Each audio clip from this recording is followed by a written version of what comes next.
Dios les bendiga, mis queridos hermanos. Nuevamente doy gracias al Señor por la bendición de poder compartir con ustedes este estudio bíblico número 21. El título de este estudio es Atraer a todos a Cristo el Salvador. Atraer a todos a Cristo el Salvador. La base bíblica de este estudio se encuentra en el Evangelio según San Juan, en el capítulo 6, versículos del 25 al 59. El pensamiento central, la metáfora usada por Jesús, yo soy el pan de vida, describe su función salvadora en la vida del creyente. Voy a repetir la parte que dice, describe su función salvadora en la vida del creyente. Es decir, Jesús, como pan de vida, como alimento espiritual, establece claramente la función salvadora que el Padre le mandó para restituir la comunión entre Dios y el hombre caído a causa del pecado, pero ahora restaurado por la muerte y resurrección de Cristo. Texto áureo, por supuesto, todos aquellos que reciben y creen y siguen a Jesús, creen en Él y guardan su palabra. Eso está más que claro, ¿no? El texto áureo, porque el pan de Dios es aquel que descendió del cielo y da vida al mundo. Juan 6:33. En la primera parte de este estudio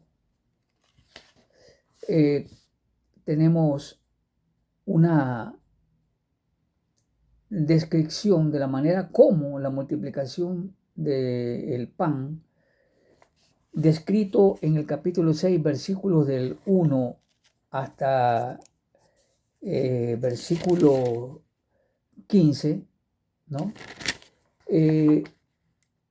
Ese milagro de la multiplicación, de la alimentación de los 5,000, da a conocer los atributos divinos de nuestro Señor Jesucristo, de nuestro Salvador.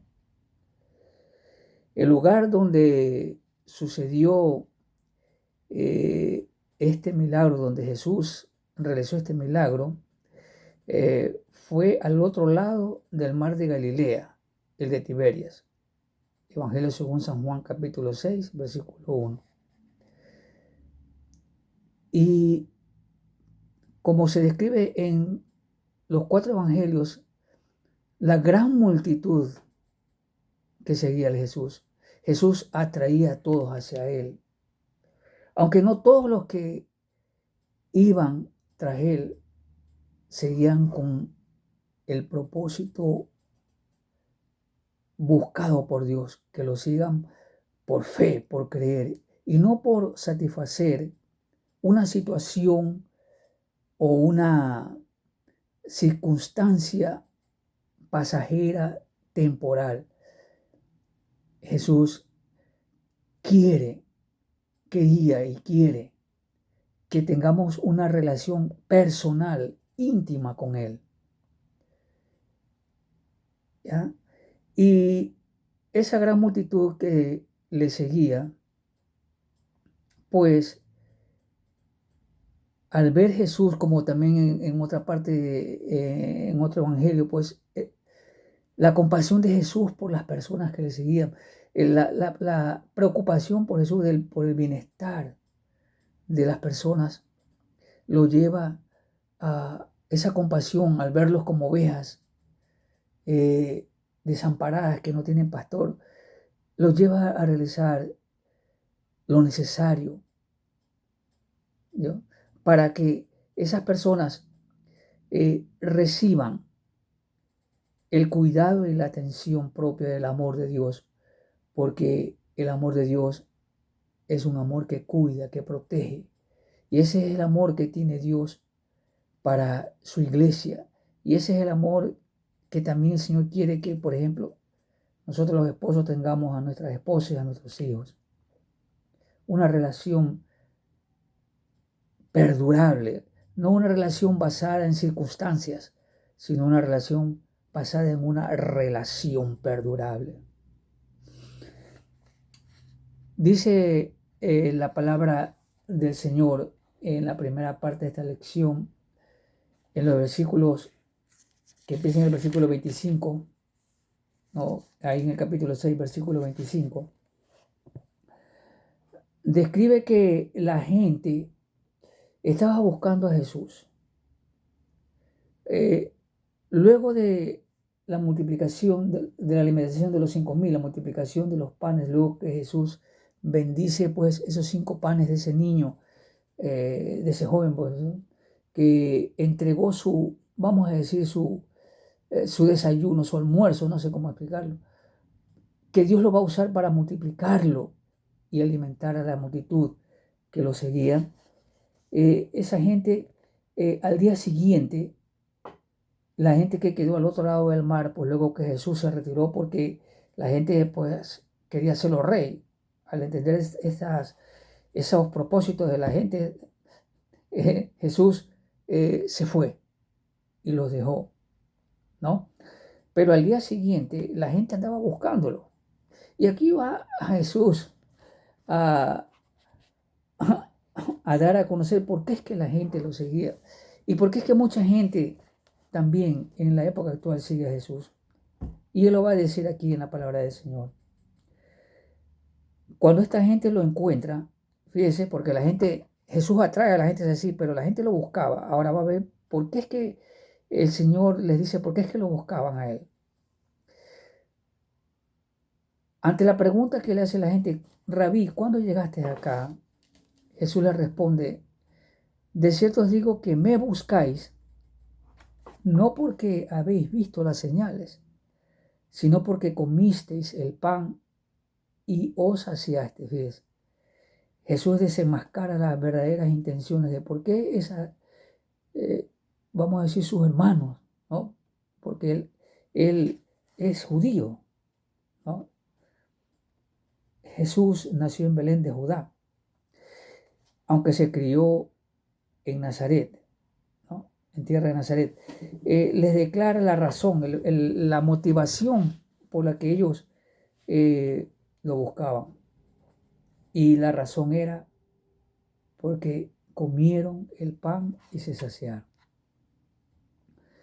Lastimosamente, hermanos, esa misma actitud perdura en algunas personas que buscan a Jesús y que Dios permite que se acerquen y lleguen a Jesús, pero la intención con que ellos llegan a Jesús no es una intención de tener una relación personal con Él, sino tan solo satisfacer una necesidad.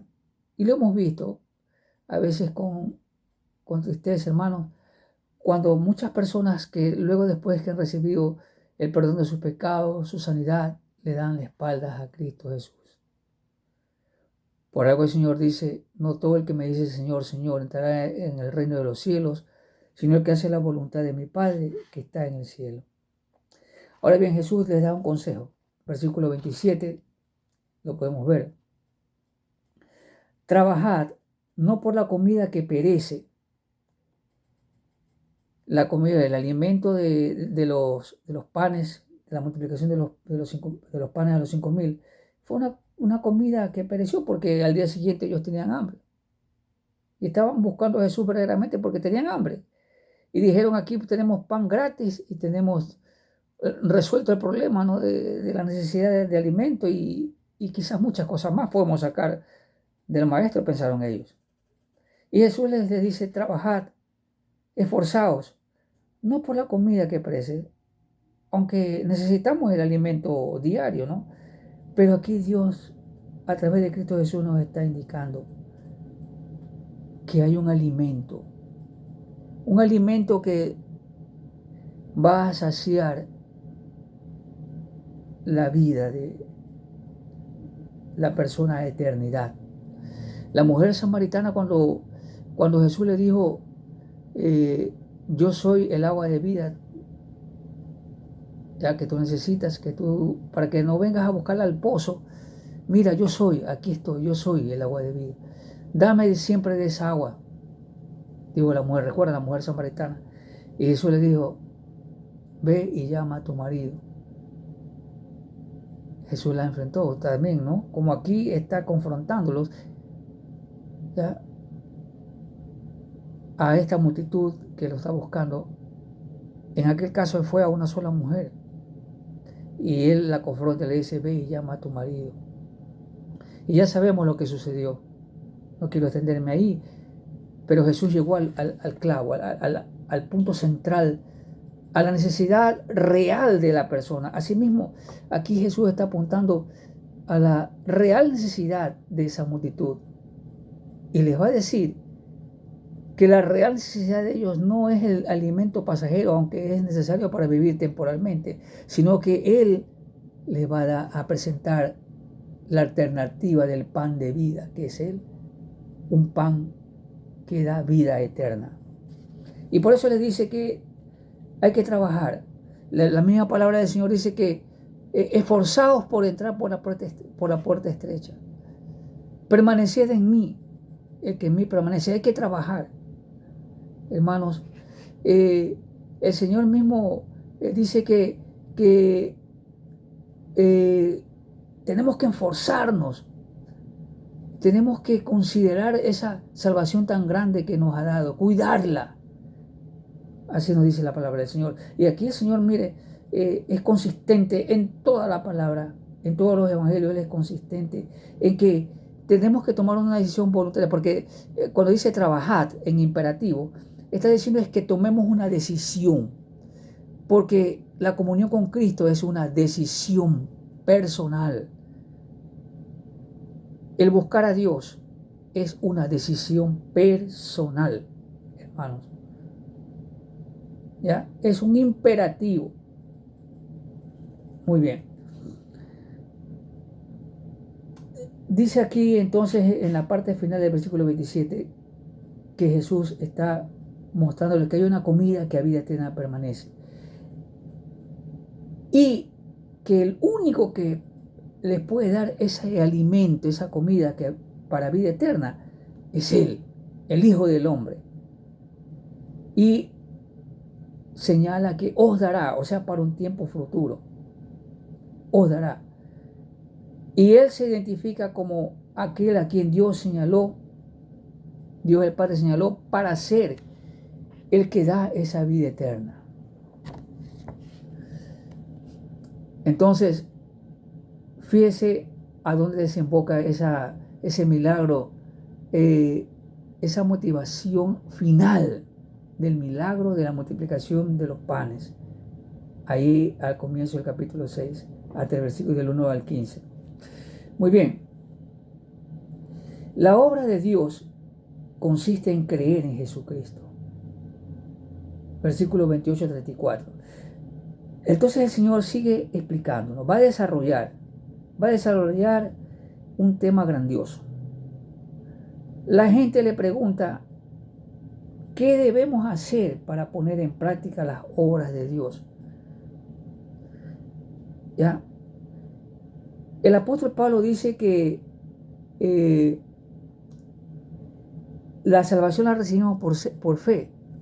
Y el apóstol Santiago señala que la fe sin obras es muerta. Por ejemplo, dice que Rahab la ramera mostró su fe al esconder a los espías, ¿no? Esa fe que la salva, esa fe que trabaja, esa fe que obra, ¿ya? Esas buenas obras que Dios ha preparado de antemano para que nosotros nos ejercitemos en ellas, es aquellas que es lo que está Jesús enseñando aquí, diciéndoles en este momento a las personas que están ahí preguntándoles qué debemos hacer para poner en práctica la obra de Dios. Y Jesús les responde, ¿cuál es la obra de Dios? Que creáis en el que ha enviado. Nosotros, creyendo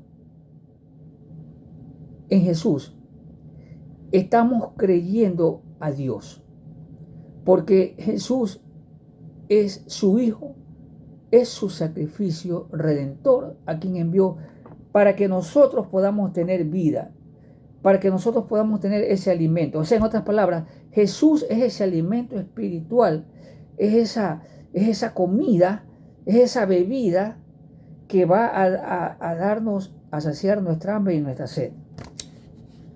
Aunque quizás me estoy adelantando un poco, bastante de ahí, pero él está respondiendo a la pregunta de qué debemos hacer para poner en práctica las obras de Dios.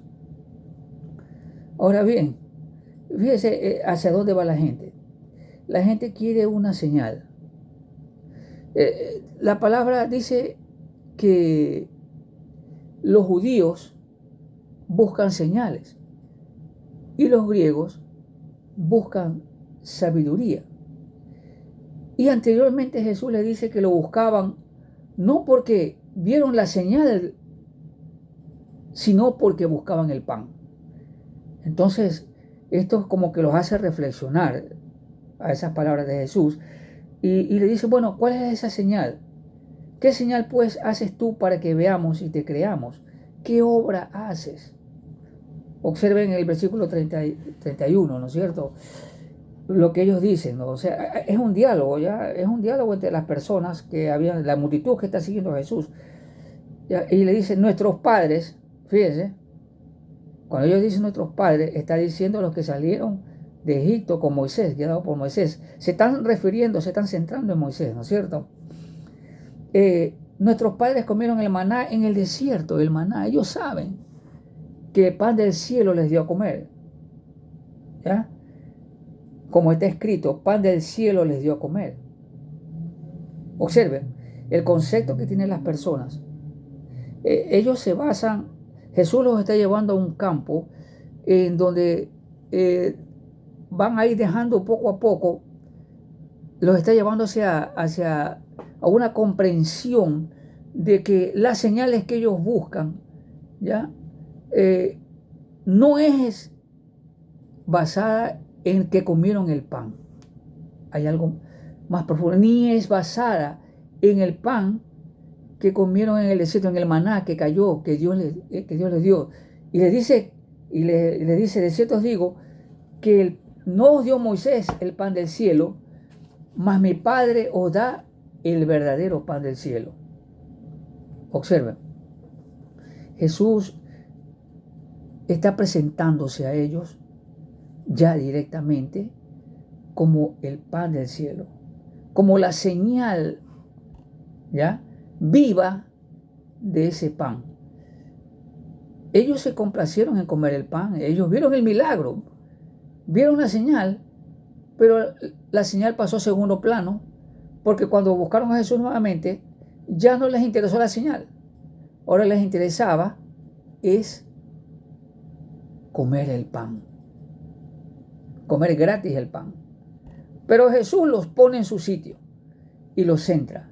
Yo soy el pan de Dios, el pan que ha descendido del cielo y que da vida al mundo, que da no solamente a ustedes, como dice después, sino a los que han de creer en mí por la palabra que los verdaderos creyentes, o sea, empezando por los apóstoles, habían de transmitir ese pan vivo que es la palabra de Dios, ya la palabra que comemos diariamente, el pan de vida. ¿Ya? Esa palabra iba a dar vida también a aquellos que del mundo creerían a través de los que primero que eran, o sea, los 12 y los que vendrían hasta llegar a nosotros. Amén, hermano. Entonces, esa es la obra de Dios. O sea, Dios quiere que nosotros transmitamos, que nosotros atraigamos al mundo hacia Jesús a través del pan de vida, que es la palabra de Dios. O sea, que es el mismo Cristo, el Cristo encarnado es la palabra. Esta palabra que se predica, esta palabra que se manifiesta en señales y prodigios y milagros, y que termina con el fin, que es la salvación de nuestras almas. La salvación de nuestras almas. O sea, nuestra alma se alimenta y se salva a través del pan de vida que es Jesús. Muy bien. Entonces,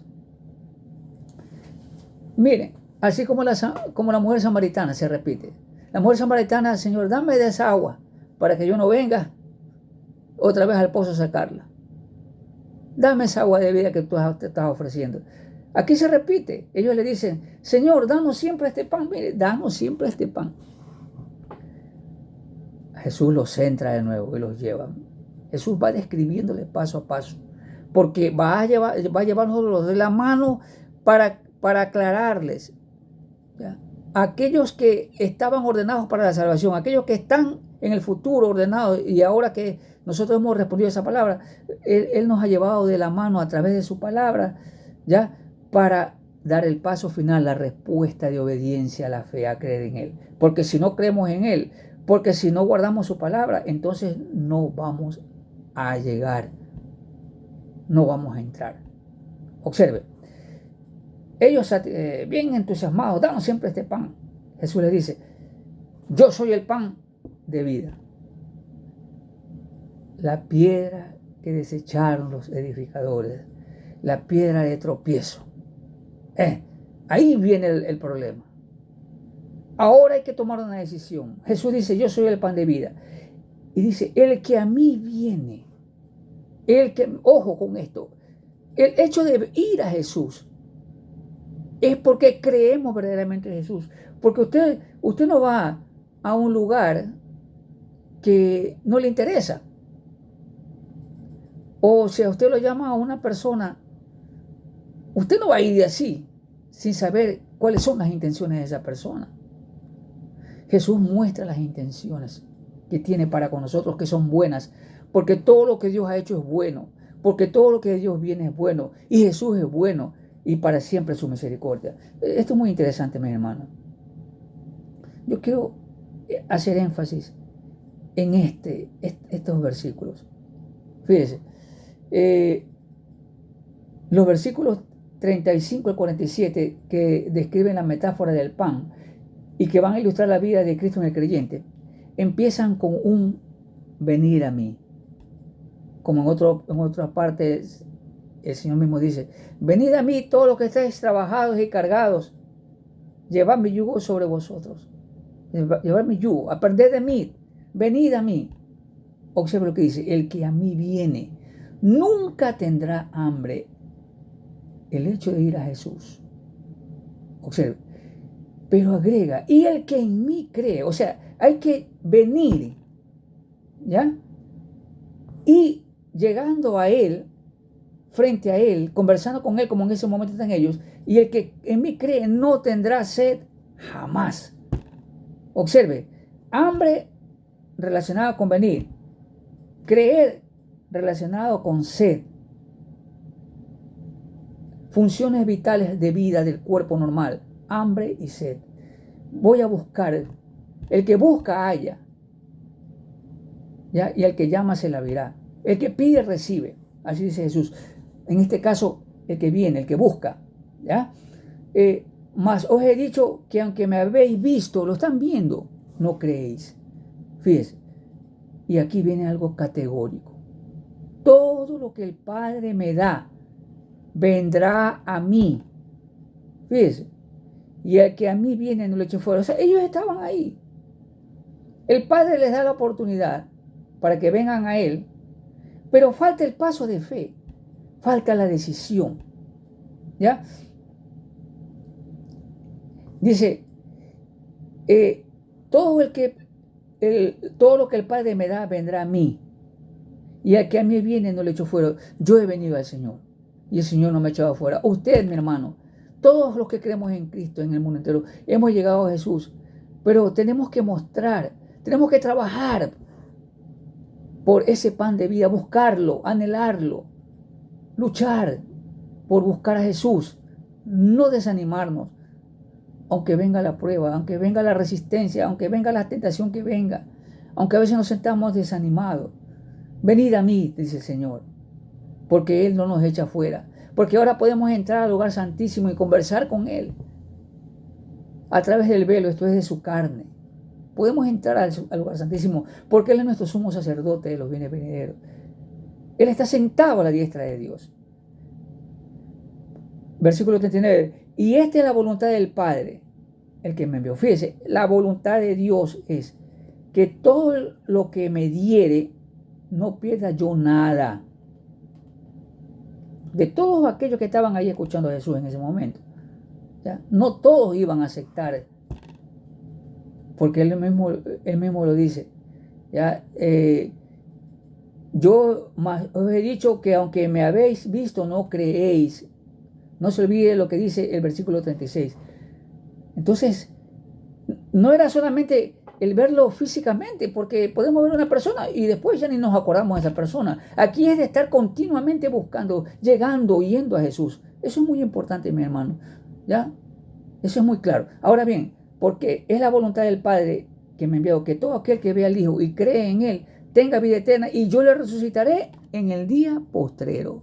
Fíjese, eso implica perseverar hasta el fin. Ya, en el día postrero. Yo le resucitaré en el día postrero. Bendita sea la palabra del Señor. Eso implica que hay un comienzo. Venir. Hay que seguir. Hay que entrar hay que caminar por la senda estrecha. Hay que entrar por la puerta angosta. Porque muchos van por la puerta ancha y espacioso es el camino que lleva a la perdición. Por la puerta, pero pocos son los que entran por la puerta angosta. ¿Sí ven, hermanos queridos? Entonces, eh, pero está claro que Dios no quiere que los que han llegado de verdaderamente a Jesús se pierdan, porque los ha destinado a la vida eterna. Ahora bien, en el versículo 41 dice, murmuraban entonces de él los judíos porque había dicho, yo soy el pan que desciende del cielo. Y fíjense, los judíos murmuraban la murmuración porque no entendían. Porque a Jesús no se lo puede entender solamente llegando una vez o llegando cuando creemos o cuando solamente tenemos necesidad. Necesitamos una relación con Él. No es un momento de conversación nada más. Es una vida continua con Él. Entonces, decían, ¿no es este Jesús el hijo de José, cuyo padre y madre nosotros conocemos? Lo mismo que dijeron sus hermanos ahí en Nazaret. ¿No este es el hijo del carpintero? ¿Cómo adquirió esta sabiduría? Las mismas palabras, fíjese, la misma actitud de aquellas personas que ven a Jesús, pero lo ven solo porque necesitan algo de Él, pero no lo quieren ver porque quieren ser parte de Él. Entonces dice, lo identifican, conocen cuyo padre y madre nosotros conocemos, fíjense, conocen al padre y a la madre. ¿Cómo pues dice este del cielo he descendido? Y Jesús les dice, no murmuréis entre vosotros, ninguno puede venir a mí. Ya entendimos entonces lo que significa venir a Jesús, hermano, ¿no es cierto? Si el Padre que me envió no le trajere, es decir, que cuando el Padre, como nosotros nos ha traído, y a todos los que creemos en Jesús, nos trajo es para una relación total y completa con Él. ¿Ya? Jesús dijo bien claro, el que en mí no permanece, se muere y se seca. El que en mí no permanece será cortado como pámpano. Hablar de Jesús no es lo mismo que vivir lo que Jesús ha hablado. Todo el mundo habla de Jesús. Todo el mundo conoce al Padre y la Madre de Jesús. Todo el mundo celebra la Navidad. Todo el mundo celebra, el mundo cristiano, entre comillas, ¿no? Nosotros celebramos también esos acontecimientos preciosos de la vida de Jesús, pero no queda solamente con eso. No es una simple celebración. Aquí hay algo más profundo. ¿Ya? Y el Señor, el Padre, nos ha traído a Jesús. Y Él nos va a resucitar. Es la promesa. Y yo le resucitaré en el día postrero. ¿Ya? En el versículo 45 dice, escrito está por los profetas y serán todos enseñados por Dios. Así que todo aquel que oyó al Padre y aprendió de Él, viene a mí. De cierto os digo, el que cree en mí, tiene vida eterna. Entonces ya vamos entendiendo claramente qué significa creer en Jesús, hermano. El creer en Jesús es un regalo de gracia, pero cuesta seguirlo. Cuesta manifestar esa creencia.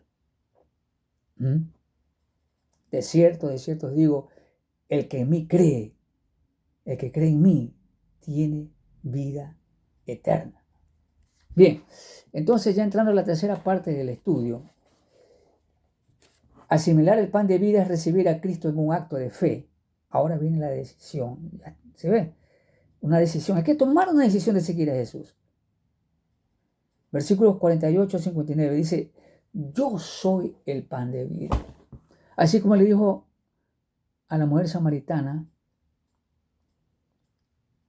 yo soy. el agua de vida. ¿Eres tú el Mesías? Sí, yo soy, y lo estás viendo. Y ella corriendo va a dar testimonio a los samaritanos. Ahora esté aquí con los judíos. Eso fue con los samaritanos y aquí con los judíos. Y asimismo, lo sorprendente es que al final, con los samaritanos, ellos dijeron, ahora ya no creemos solamente por la palabra que ella nos ha dicho, sino que ahora creemos porque hemos visto con nuestros ojos y hemos oído y hemos palpado que tú eres el Cristo, Hijo del Dios viviente. Fíjense las dos reacciones, la reacción de los samaritanos y la reacción de los judíos. Qué grande es Dios, ¿no es cierto, hermano? ¿No? Fíjense, es muy importante que usted recuerde la palabra del Señor, esos aspectos. Jesús está hablando ahora a los judíos, a sus hermanos, los judíos, ya no los samaritanos. ¿Ya? Le dice, yo soy el pan de vida, se identifica. Y le dice bien claro, vuestros padres comieron el maná en el desierto y murieron. Imagínense esas palabras golpeando los tímpanos de los oídos de todas las personas. Y la alegría y el gozo en aquellos que creyeron esa palabra. ¿Ya? Porque después de esas palabras, muchos, una gran mayoría, se fueron. Y inclusive, Jesús les dice después al final, ¿no? Me adelanto ahí, y usando otra parte de la mujer, le dice a los discípulos, ¿acaso también vosotros también queréis iros? Y ellos le dijeron, Señor, ¿a quién iremos? Solo tú tienes palabras de vida eterna. Maravilloso, maravilloso, hermano. Entonces, Jesús sigue hablando. Este es el pan que descendió del cielo, para que el que de él come no muera. Jesús. ¿Ya? Yo soy el pan vivo que descendió del cielo. Si alguno comiere este pan, vivirá para siempre. Y el pan que yo daré es mi carne, la cual yo daré por la vida del mundo. La muerte expiatoria de Cristo en la cruz, el ofrecerse como el cordero inmolado, esa carne, su carne, el templo vivo a través de su carne, el velo que se rompió, ¿ya? Ese pan vivo que se come a través de escuchar la palabra de Jesús, de vivir la palabra de Jesús, de los testimonios, de las predicaciones, de los mensajes, de leer la palabra del Señor. Jesús es el pan vivo. Jesús es la palabra mismo, viva. Esta palabra que estoy leyendo, hermanos queridos. Fíjense, esa palabra dice, es la que da vida al mundo. De cierto digo, versículo 53, si no coméis la carne del Hijo del Hombre y bebéis su sangre, no tenéis vida en vosotros. ¿Cuántas veces no nos hemos sentido secos espiritualmente? ¿Cuántas veces no nos hemos sentido sedientos o hambrientos quizás de una palabra de vida que nadie fuera de Jesús nos la puede dar? O que quizás alguien nos da algo que nos ayuda temporalmente, pero que no puede sanar, ni quitar, ni alimentar, ni dar la vida que necesitamos. Solamente la palabra de vida, la palabra de Jesús que es agua y que es pan de vida, es carne. El mismo en el libro el apóstol Pedro dice que el alimento sólido, el apóstol Pablo también, el alimento sólido ya es para aquellos que por el uso de los sentidos tienen desarrollado el discernimiento, no por el uso de los sentidos. El alimento, el pan de vida. ¿Ya? El que come mi carne y bebe mi sangre tiene vida eterna y yo la resucitaré en el día postrero. Aquí no está hablando Jesús literalmente, es una metáfora, es una explicación, así como usando la metáfora de la vid verdadera, aquella de la savia que necesita el sarmiento o el pámpano estar ahí agarrado ahí a esa vid. Asimismo, esto usando esa misma descripción de Jesús como la vid verdadera, todo desemboca en una comunión íntima con Él, en una relación con Él. Si no hay vida con Él, si no hay comunión con Él, si no hay oración con Él, si no hay una búsqueda de Él, un ayuno buscando su presencia, no va a haber una verdadera vida con Jesús. Todo se va a diluir. Porque mi carne es verdadera comida, o sea, Él, y mi sangre, esa sangre que derramó para el perdón, para la remisión de nuestros pecados. Porque acuérdense que el cordero de la Pascua tenía que ser inmolado y ser comido rápidamente, y la sangre puesta en los dinteles para que el ejecutor de la matanza, o sea, el destructor, no entrara bajo la puerta, en la puerta cuyo marco tenía la marca de la sangre del Cordero Pascual. Aquí la sangre de Jesús, que verdaderamente, no como el Cordero que se sacrificaba varias veces, sino con una sola sangre, una sola vez, un solo sacrificio, una sola sangre, hace verdaderamente libre y salvo y da vida eterna a aquel que cree y confiesa que Jesucristo ha muerto y vive y ha resucitado y está sentado a la diestra del Padre por él. ¿Ya? Como me envió el Padre viviente y yo vivo por el Padre, así mismo el que me come, él también vivirá por mí. Este es el pan que descendió del cielo, no como vuestros padres comieron el maná y murieron. El que come de este pan vivirá eternamente. Estas cosas dijo en la sinagoga enseñando en Capernaum. Queridos hermanos, miren cómo el Señor explica. Pero ellos entendieron esto no como lo espiritual, el fondo, porque el Señor dijo, las palabras que yo os he hablado son vida y son espíritu. ¿Ya? Las palabras del Señor tienen que ser discernidas espiritualmente, ¿ya? Y aplicadas literalmente. No sé si me hago entender, hermanos. Cuando el Señor dice que el que guarda mi mandamiento y los hace, ese es el que me ama, Él está hablando literalmente de algo espiritual. Lo espiritual, los mandamientos es la palabra de Dios, es espíritu, es espiritual. La ley es espiritual, pero se traduce, se materializa en algo material, que es en obedecer, en guardarla. Por ejemplo, tuve hambre y me diste de comer. ¿Cuándo? ¿Cuándo? Todo lo que hiciste con uno de estos pequeños que creen en mí, lo hiciste a mí. ¿Sí ven? Lo espiritual se materializa en acciones, en obras que nosotros hacemos, porque fe sin obras es muerta. Bueno, mis queridos hermanos, creo que me he extendido, pero hasta aquí la palabra del Señor, hasta aquí el estudio, y Dios me los bendiga y Dios me los guarde. Amén.